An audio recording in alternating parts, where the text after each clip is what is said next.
Oh my goodness, you guys. I have had such a horrible time getting my camera to work. So the problem with my blurred background has not been a problem with the app. The problem with my blurred background has been an update to my computer that I was unaware they had done. Every time I started up the computer, it automatically blurred the background. It was just driving me crazy. I didn't feel like I was producing a good quality video for you. So anyway, I won. Little bit of a battle to get here, but got here. And I'm here to tell you about the barley in the South. Um, the region is in the region of the northern Negev. It was an area that I've not been into before personally. I'm not saying that nobody has ever been into this area. I don't know. Not my business. I have not been into this area. The good news about this area is there were no shepherds and sheep.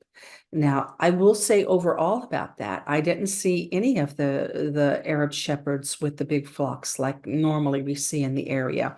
So I'm not sure what's going on with that, but I have a good expectation that the sheep won't eat the flocks, the sheep, the goats, whatever they've got, won't eat the tender grains in this area that I'm going to tell you about.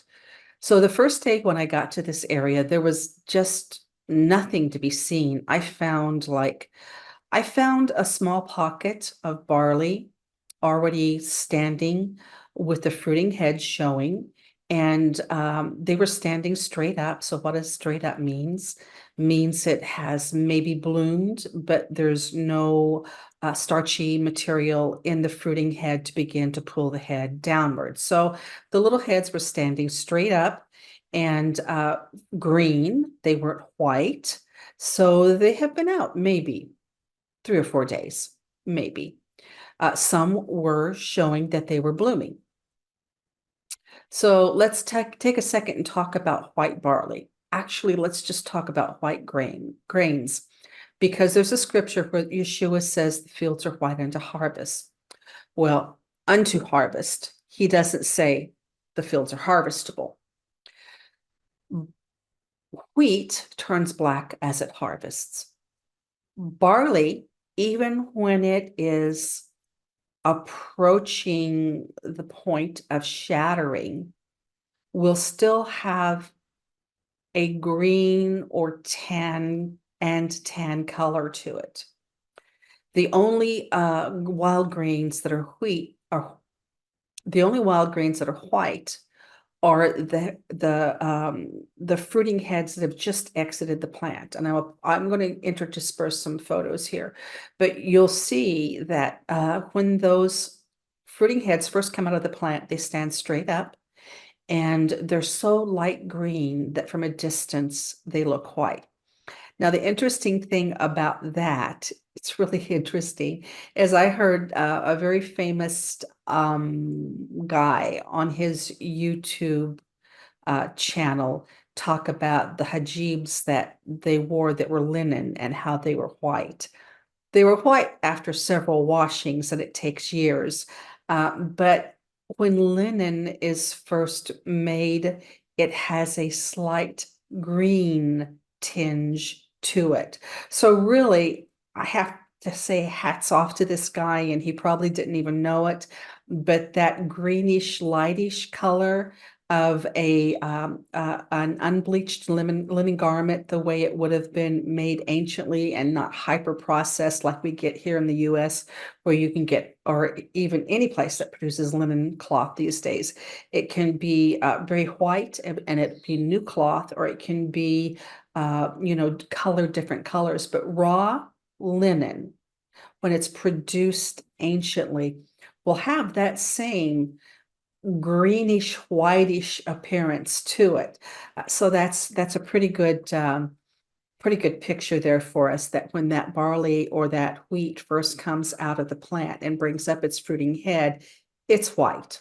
It looks white. It looks white from a distance. It's easy to see in a darker setting of green that would be behind it and below it when it first comes out of the head. So again, This first area of barley was white, uh, white-ish, some of them, a few of them, but predominantly this area of barley was pretty green. So it had been out of the plant for a couple of days. I'm even guessing that some of it may have bloomed, although there was some blooming. And there was nothing really to be seen that first day. And then I got back off into another area, um, even back by a military encampment closer to the Gaza fence. And I did find barley. This barley, there were early pockets. Again, there was a good sized area that was greener. Some was still blooming, but the greener barley blooms. The white barley doesn't bloom. The white barley doesn't bloom until it turns greener.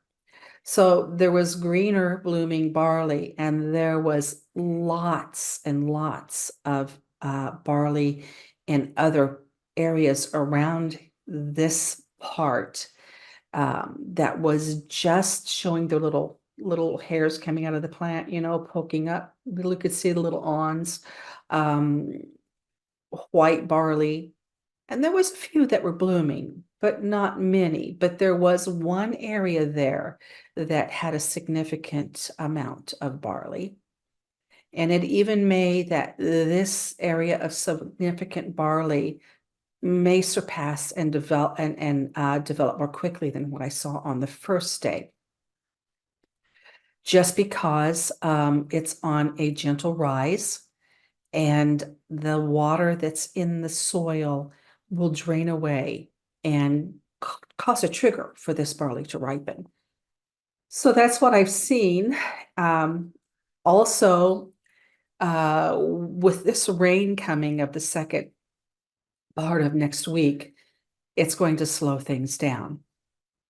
It is absolutely going to be a wait and see game. With dry patches and more moisture patches. I'm telling you, it was just a mixed bag of tricks down there. It almost looked like it had rained very selectively. There were some areas I would not try to go in for anything because the mud was so deep. And a mile up the road, there was no mud. I mean, it was just a crazy mixture. I know that watching the weather, because that's what I have to do, it's about a 2.5 hour drive from where I'm at. Watching the weather, that it had rained heavily on the coastal region and apparently in some pockets more inland. And so it's hard to predict at this point what the rains will cause to happen in that area because we don't know where the rains will be. Um, Generally speaking, if it rains regionally, even if it's in pockets, it's going to lower the ambient temperature for the greater area. So I expect that. That's going to slow things down. And my famous words is there's no prediction here. I will report to you. And so what's that mean? It means I'm going to have to travel back down there next week and evaluate, and it means that I would say there's a 90% chance I'm going to be spending a few days ahead of wave sheaf for this month, upcoming month. I'm going to be spending a few days ahead of wave sheaf in a Zimmer down there someplace, checking on that on a daily basis, even twice a day, depending on the temperature, because if we get a pop of the temperatures that can be achieved in the dry season, that barley is going to go into traumatic stress and try to make a grain if that soil dries out. That's all I can tell you. We found something to look at, and woe is me, it's a long way from home. That means a lot of gas. It means staying overnight in the Zimmer. It means being away from the house. And yeah, such is the life of Riley.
So again, I hope you noticed a few things.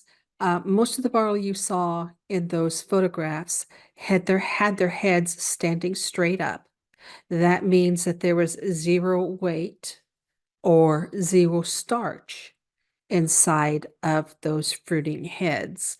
That means that there's nothing at this point to make a first fruits offering. Although you're seeing barley, you're seeing empty barley. That's the very first thing to notice. Notice also that there was an awful lot of it that was still white, meaning that it was still very new. You did see some that was laying over, and those are our best chance at having a first fruits offering by Wave Sheaf Day. The other thing I would like you to remember is there's nothing to get excited about, really, not at this point. We really have to wait and see what we are provided. There's no other answer. Um, we are not in control of the weather or the temperature. Scripture plainly says, in addition to knowing the average life cycle of the wild barley to be between 90 and I would say optimistically 105 days, I don't know when this barley came out of the earth. That's one. The scriptures, and then what I was going to say before I told you about the life cycle of the barley, is that scripture plainly says that the earth brings forth seed of herself. And she does that after the rains have saturated the soil. We're looking at more rain, and so we're waiting on the Father who sends the rain, whose eyes are on the land from the beginning of the year till the end of the year. We're waiting on him to perform his will for the year. Okay, you guys, Shabbat Shalom. I was really hoping it was going to be one more walkabout and done, but it's going to be a few more walkabouts before I can figure out what's going on here. Um, Bless you guys and have a great Shabbat.